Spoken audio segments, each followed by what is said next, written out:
$47 billion in AI spending just buried itself in your NVIDIA, Microsoft, and Amazon 10K footnotes. And this time, it looks exactly like the 2000 fiber bubble. If you're holding these stocks for dividends or long-term growth, the next 45 days matter more than you think. Here's why. 3 hyperscalers announced record AI Capex this quarter. Microsoft committed $80 billion to AI infrastructure over 4 years. NVIDIA backlog is hitting record levels, $1 billion in Q3 2024 alone, according to their latest earnings. Amazon's AWS Capex is accelerating faster than Azure, with Q3 Capex reaching $22.6 billion annualized. The market cheered all three as proof the AI bet is real. Goldman Sachs estimated that data center operators will spend $250 billion globally on AI infrastructure through 2030. The narrative writes itself. This is the next decade's growth engine. But stop. Bury yourself in the 10K footnotes, specifically footnote 12 on property, plant, and equipment, and you find something the earnings call didn't mention.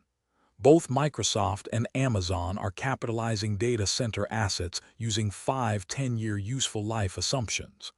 NVIDIA is doing the same thing.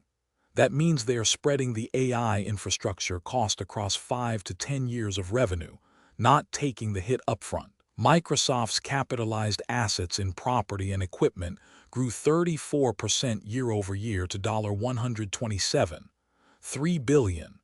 Amazon's grew 28% to $184 billion. That's not reinvestment, that's a bet. Here's where it gets worse, and this is the rehook you need to lock in. Research into historical impairments shows that when capitalized assets fail to generate promised ROI within their useful life window, companies must restate them downward. WorldCom wrote down $3.8 billion in capitalized assets in 2002. Level 3 Communications took a $13 billion impairment in 2016, both on telecom infrastructure that looked identical to what's being built today. Shareholders in both cases absorbed 60–80% losses within 18 months of impairment disclosure. Now apply that precedent to $47 billion in AI infrastructure.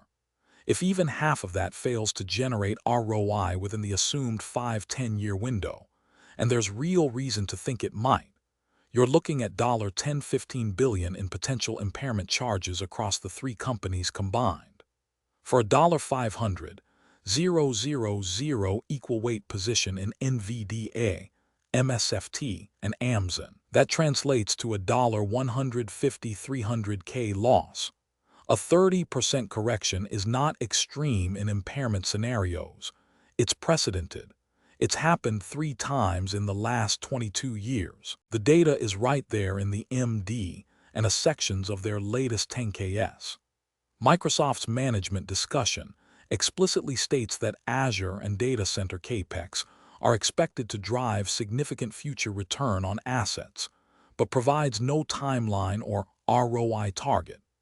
NVIDIA Capex guidance assumes data center demand growth continues at current rates of 40% annually. Amazon's AWS Capex commitment extends through 2028, but the useful life schedules assume payback within 5 years. That's the gap. Commitment extends to 2028, but useful life assumptions say payback by 2029–2030.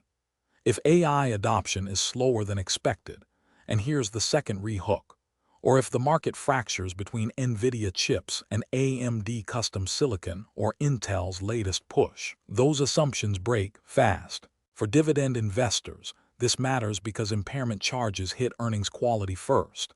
Dividend coverage ratios deteriorate immediately.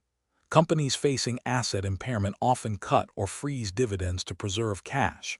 We saw this happen with Cisco in 2001 and with Level 3 in 2016.